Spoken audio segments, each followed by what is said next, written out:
Y ahora estamos con Héctor Morales, él es Lead Architect Collaboration and IoT WW Service Creation GSP y nos va a platicar de temas relacionados con la nube y otras áreas que son muy interesantes. ¿Cómo estás? Muy bien, Aura, muchas gracias. ¿Y tú? Muy bien, muchas gracias. Oye, cuéntanos un poco sobre las aplicaciones nativas de la nube. Bueno, las aplicaciones nativas de la nube es algo que todo el mundo utilizamos, ¿no? ¿Quién utiliza Twitter? ¿Quién utiliza Facebook? ¿No? Estas son aplicaciones que nacieron en la nube, se diseñaron en la nube, se operan en la nube y tiene todo un proceso de seguimiento desde la nube. Es decir, son nativas ahí, nacieron ahí, a diferencia de las aplicaciones que conoces, como el Windows o como una base de datos, Oracle, etc. Ok, ¿y cuáles serían justo, bueno, estas son las diferencias entre las aplicaciones nativas y las de empresa, pero cuáles serían otro tipo de diferencias? Las diferencias principales entre las aplicaciones tradicionales de IT y las aplicaciones nativas de nube son, en primer lugar, cómo se desarrolla. La aplicación tradicional de IT se desarrolla de una manera en cascada, es una aplicación que tiene un cierto procedimiento para seguirse el desarrollo, mientras que las aplicaciones nativas, como te decía, nacen en la nube, se crean en la nube, se operan en la nube y tienen una forma muy diferente de operar, una forma diferente de ser usada. Cuando hablamos de nube, hablamos de varios conceptos, ¿no? Estos conceptos que conocemos de qué es de consumo, qué es autoservicio, qué es escalable rápidamente, que utiliza un pool de recursos. Entonces, todas esas capacidades que tiene la nube se heredan automáticamente a las aplicaciones nativas. Una aplicación que no es nativa en la nube es un poco difícil de adaptar a estas metodologías, a estas tecnologías, a estas arquitecturas de nube.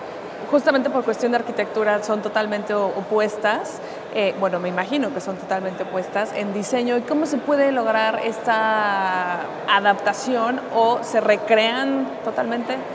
Una aplicación nativa de nube se escribe desde cero, es decir, una aplicación nativa yo la creo, la diseño, la pienso utilizando una cosa que le llamamos en la nube plataforma como servicio. Esto es, yo como desarrollador utilizo fundamentalmente estas metodologías, estas arquitecturas. Entonces, como desarrollador, yo realmente no estoy utilizando como mis servicios, como mi plataforma tecnológica, sino la de alguien más. La de un Amazon, o la de un Azure, o la de un Google Platform, por ejemplo, ¿no? Entonces, al desarrollar en esas plataformas, la arquitectura es diferente, por lo cual mi aplicación es diferente. Entonces, en la aplicación tradicional, la aplicación nativa, yo utilizo normalmente el virtualizador o el hipervisor también conocido, un servidor. Entonces, si necesito más hardware o más memoria, simplemente la compro, ¿no? Pero tengo que esperar de repente. En la nube no, en la nube esto es escalable, esto es dinámico.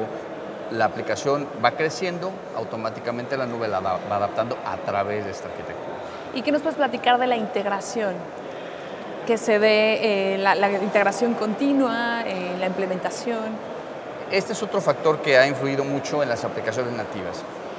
Cuando, por ejemplo, en una aplicación tradicional de IT, normalmente se utiliza esto que llamamos método de cascada. Este método de cascada es, tú desarrollas un pedazo de aplicación cuando alguien más desarrolló otro pedazo de aplicación y ese alguien más esperó a que otro lo desarrollara. Entonces, si tienes, vamos a poner 5 pedazos de infraestructura, de código, el quinto pedazo tiene que esperar al cuarto, el cuarto al tercero y así sucesivamente. Si hay un problema en el cuarto, tengo que revisar eventualmente el 3, el 2, el 1. Si hay un problema mayor, eventualmente se reescribe toda la aplicación. En una aplicación nativa eso no ocurre. En una aplicación nativa descomponemos en pedazos funcionales. Entonces, cada uno de los equipos es diferente, cada uno de los equipos funciona de manera diferente. Y esto lo tomamos fundamentalmente de los aprendizajes del piso de manufactura. En un piso de manufactura, ¿cuándo vamos a esperar que se detenga la producción de un auto porque una pieza faltó? Es continuo el desarrollo, continua la manufactura. Lo mismo hacemos ahora en aplicaciones nativas en nube. Este desarrollo continuo, básicamente se automatizan ciertos pedazos. Tenemos ahora robots de software, como lo tenemos en la industria de automotriz. Este robot de software se usa para probar, se usa de repente para hacer ciertas cosas que los humanos tenemos o está sujeto a errores. Entonces, en el desarrollo continuo, en la integración continua, vamos desarrollando cosas. Te puedo poner un ejemplo.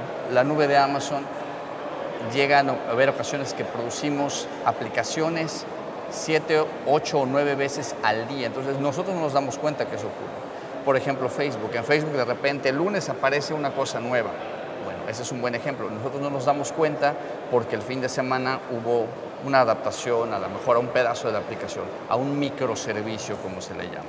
Y este microservicio es un pedacito de aplicación que sigue este tren de flujo, continuo desarrollo e integración continua de la aplicación. ¿Y qué relación tienen los containers con este tema?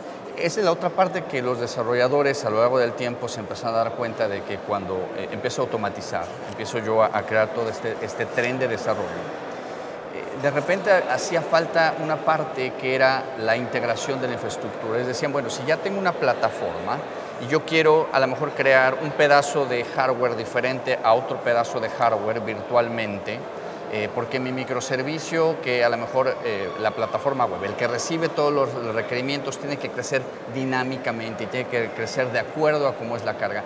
No es lo mismo, por ejemplo, en Twitter, ¿no? Que ayer hubo todo este tema de la elección presidencial, que la gente está tuiteando y la gente está haciendo todo este tipo de cosas. Twitter en el front-end tiene que de alguna manera decir cuántos usuarios tengo que soportar. Va creciendo y dinámicamente la aplicación tiene que ir creciendo. ¿Qué pasa si tienes una pieza de hardware física que dependes de ella? No creo que Twitter diga, bueno, espérame un momento, voy a comprar más hardware. Esta pieza de hardware también se virtualiza ahora a través de estos microservicios mapeados a contenedores, que no son otra cosa que simular una computadora virtual de una manera muy simple, de una manera muy ligera y siendo invocada por un pedazo de código. Entonces, si Twitter necesita más código, creo más código. Si necesito más infraestructura a través del código, yo creo más infraestructura virtual en un pool de recursos que tengo detrás. Entonces, esta era la pieza que le faltaba al desarrollador para poder mapear el crecimiento de la infraestructura, digamos, de la aplicación con la infraestructura que tiene debajo, que es justamente la infraestructura de hardware. Y este contenedor hace esas veces de poderse mapear directamente como una pieza de código. Le llamamos infraestructura como código. Y esto significa que en un futuro no lejano, entonces toda fuerza tiene que ser hacia la nube nativa y va a ser obsoleto el otro concepto. Esperaríamos que sí. Definitivamente hay un periodo de adaptación y todo esto se tiene que ir sincronizando, pero si lo vemos, digamos, desde el punto de vista económico, las economías de escala pues, van a hacer que los consumidores como nosotros tengamos que usar eso porque es más barato. Va a ser más fácil para un desarrollador. Sobre todo vemos a las aplicaciones móviles, ¿no? Hay millones de aplicaciones allá afuera y los desarrolladores lo que van a hacer es justamente utilizar estas economías de escala para hacer su aplicación más barata. Igual vamos a ver más innovación, igual vamos a ver más evolución más rápida, ¿no? Yo esperaría que sí, y yo creo que esa es la tendencia natural del tema de tecnologías de información. ¿Y cuál sería el siguiente paso o la siguiente evolución justo en el tema de la nube, las aplicaciones en nube? Bueno, aquí hay varias cosas que hay que hacer, ¿no? La primera es, en definitiva, hay que hacer una estandarización, ¿no? Vemos, por ejemplo, por ahí algunos intentos de Windows de utilizar contenedores, ¿no? Que es una tecnología diferente a los contenedores tradicionales. Los contenedores tradicionales no es algo nuevo, no es algo que hayamos inventado el año pasado, viene de Unix, viene de muchos años atrás. Y básicamente un contenedor podemos decir que es una envoltura para el código. Entonces, esta envoltura tiene que ser estándar.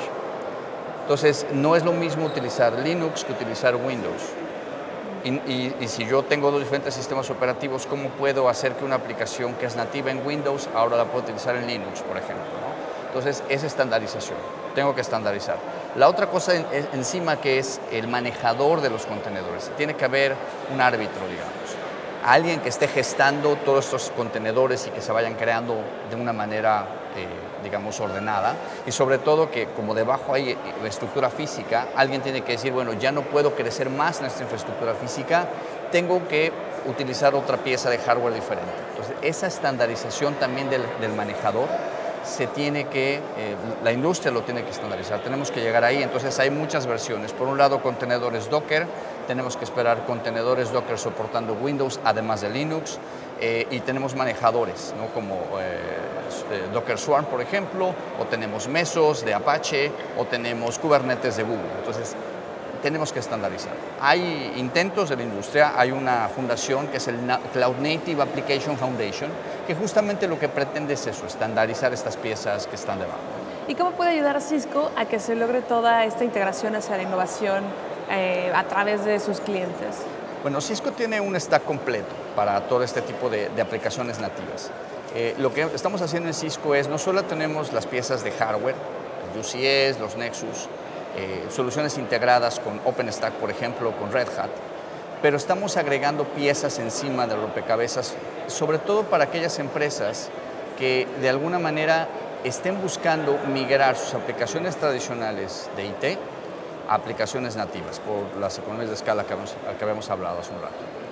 Entonces, Cisco lo que ha creado es algunas piezas de software también, hemos colaborado al open source con aplicaciones como Contiv, como Shift, como Mantle, que lo que hacen es, de alguna manera, ayudan a que las aplicaciones nativas también puedan funcionar bien en ambientes empresariales, en ambientes que son con piezas de networking anteriores, pero que para el cliente sean muy sencillos de operar. Entonces, tenemos un stack completo, que lo podemos ver aquí, y ese stack le va a ayudar al cliente a o bien migrar sus aplicaciones tradicionales o escribir las nuevas aplicaciones encima de este stack. Oye, Héctor, hemos estado dando información para que nos escriban en redes sociales y justamente llegó una pregunta de Brian Oroxon. Él pregunta, ¿qué recomiendas aprender para el desarrollo de contenedores? Bueno, como decía, los contenedores no es algo nuevo, ¿no? Entonces, la gente que hemos estado en esta industria por muchos años, sabemos que viene de la herencia de Linux. Entonces, la verdad es que la primera fuente de información que yo sugeriría es ir a Docker, la página de Docker. Hay mucha información ahí como para poder autoeducarnos y empezar a tener esta información un poquito más, digamos, más manejable. No es un tema sencillo, pero creo que por ahí podemos empezar. Otras alternativas serían nuestra página de DevNet. Tenemos también una sección completa de todo el tema de containers y en DevNet tenemos bastantes buenos ejemplos para que la gente empiece a practicar, empiece un poco a tener esta aproximación con los contenedores, ¿no? Pues muchas gracias por tu tiempo y por estas respuestas y por toda la información que ha sido muy interesante y muy ilustradora para mí.